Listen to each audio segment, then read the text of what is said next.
Chapitre 95, c'était aujourd'hui. 5. La voix de Claude tremblait tandis qu'il suppliait.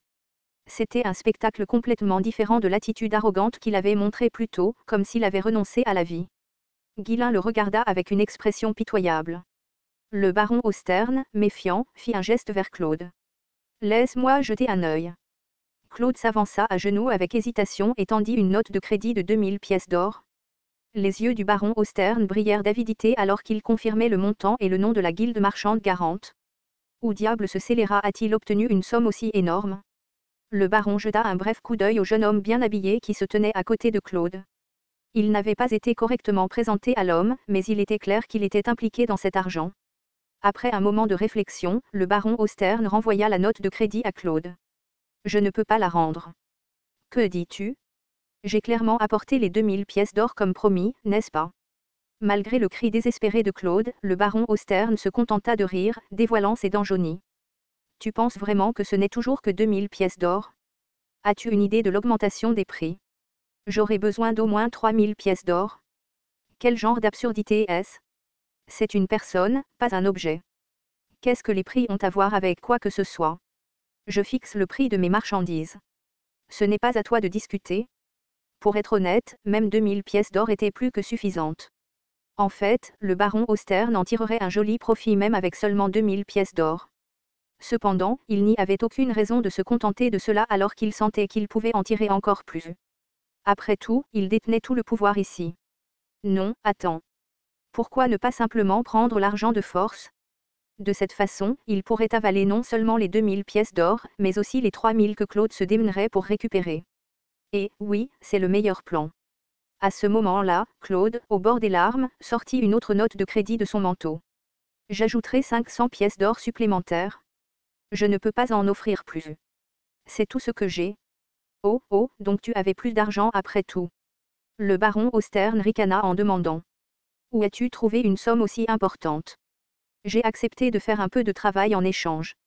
Le baron Austerne plissa les yeux.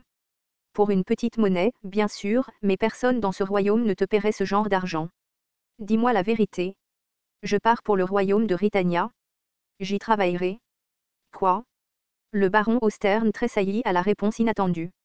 Il n'avait même pas envisagé la possibilité que Claude parte pour un autre pays. Très bien, pars ou reste, ça m'est égal. De toute façon, cette somme ne suffira pas, reviens quand tu auras l'argent. Tu as dit que tu tiendrais ta promesse? Je te l'ai dit, le prix a augmenté. Au fait, est-ce que l'homme à côté de toi est celui qui t'a donné l'argent? Quelle est votre relation? Vous vivez ensemble? Les yeux de Claude s'illuminèrent de colère, réalisant les véritables intentions du baron. Alors que la tension montait, Guillain, qui observait en silence, s'avança.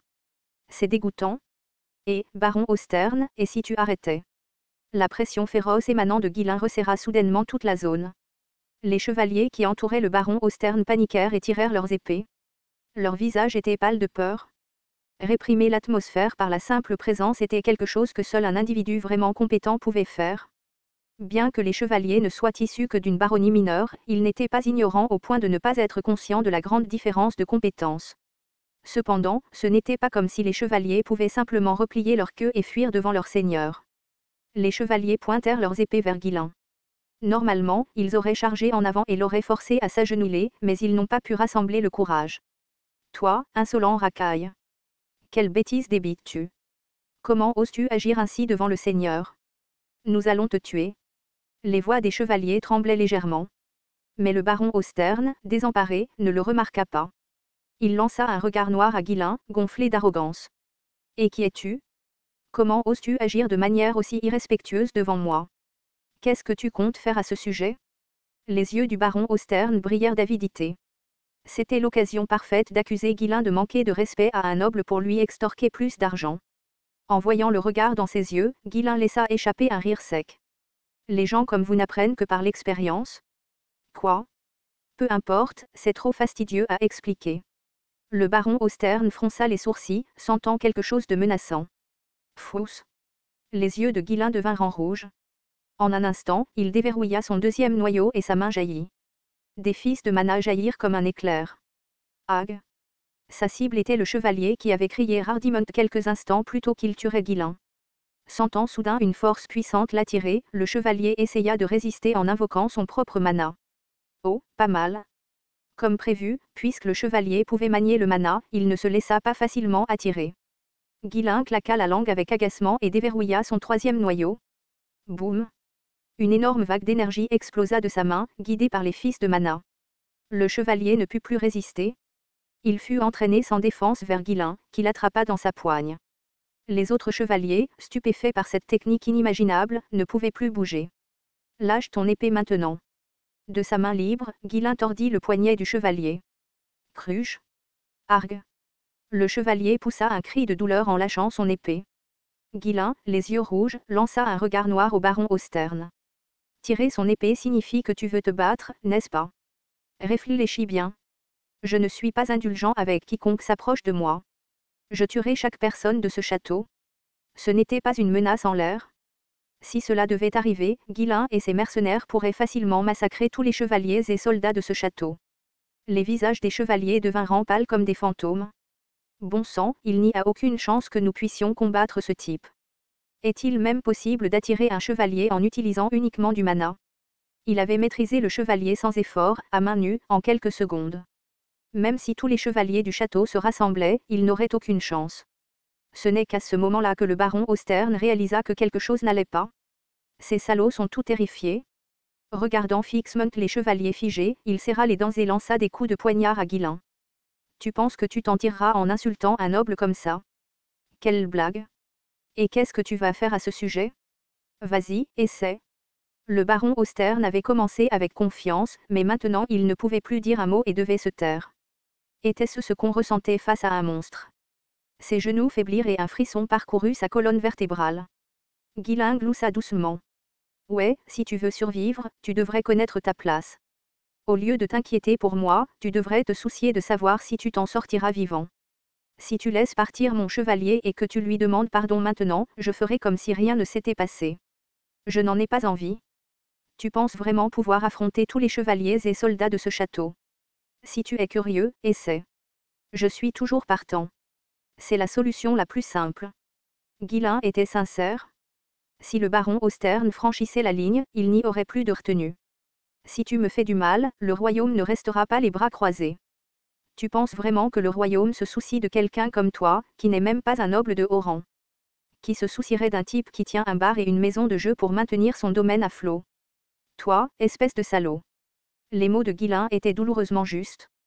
Les autres nobles du royaume méprisaient subtilement le baron Austerne, le considérant comme inférieur à eux pour avoir fait fortune en buvant et en jouant.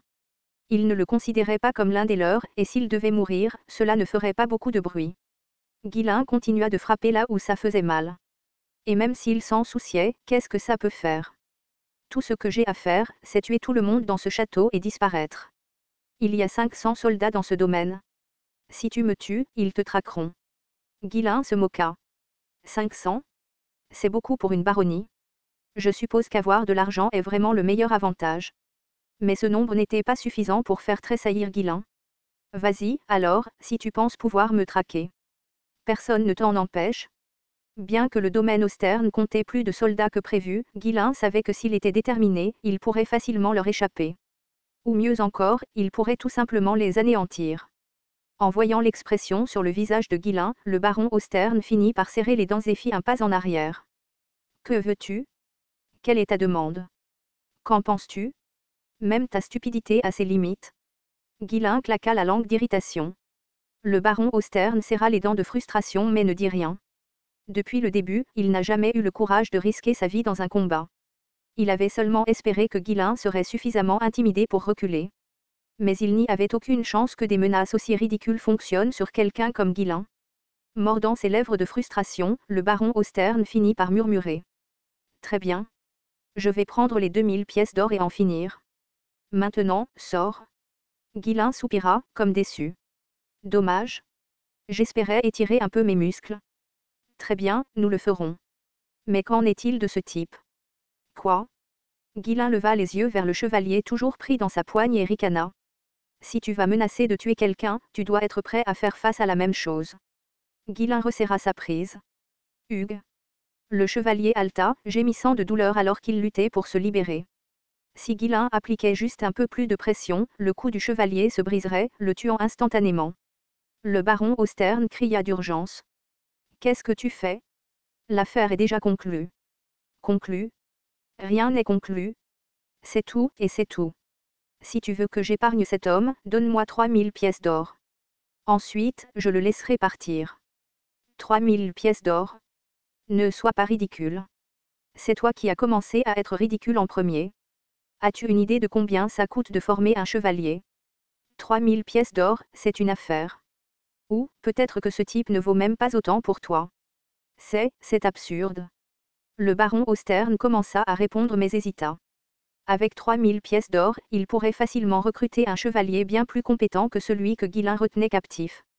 Il voulait refuser, bien sûr, mais trop Dieu le surveillait. S'il rejetait l'offre et que le chevalier finissait par mourir, les autres chevaliers pourraient également lui tourner le dos. Aucun chevalier ne servirait un seigneur qui mettait un prix sur la loyauté et calculait le coût. Guillain avait clairement visé cette vulnérabilité avec sa proposition. C'était un piège diabolique sans issue. Finalement, le baron Austerne serra les dents et accepta la demande de Guillain. Très bien. Considère les 2000 pièces d'or comme payées. Je compenserai la différence. Je reprendrai aussi ce qui m'appartient, n'est-ce pas? Le baron Austerne cracha son ordre à un chevalier à proximité. Amenez-la. Le chevalier hocha la tête en silence et quitta la pièce. Guillain s'approcha de Claude, l'attrapa par le bras et le souleva sans effort. Il n'oublia pas non plus de ramasser le billet de 2000 pièces d'or par terre, le glissant dans son manteau. Hein? Claude avait l'air déconcerté, ce à quoi Guillain sourit. C'est à moi, n'est-ce pas? Claude, s'en étant vite rendu compte, s'empressa de ramasser les 500 pièces d'or restantes et de les fourrer dans son manteau, craignant de les perdre également. Guillain ne l'arrêta pas. Après tout, ces 500 pièces d'or ne faisaient pas partie de la rançon du chevalier, et il savait pourquoi Claude avait besoin de cet argent. Se tournant vers le baron Austerne au visage pâle, Guillain parla d'un ton dédaigneux. Nous attendrons à l'extérieur du château, alors assurez-vous d'envoyer les marchandises correctement. Je ne veux pas rester ici plus longtemps que nécessaire. Vous ne voudriez pas revoir mon visage, n'est-ce pas? Compris. Sur ce, Guillain traîna Claude hors de la salle d'audience. Avant de franchir la porte, Guillain se tourna vers le baron Austerne avec un sourire moqueur. Si vous avez des plaintes à formuler, n'hésitez pas à venir me rendre visite au domaine de Fenris dans le royaume de Ritania.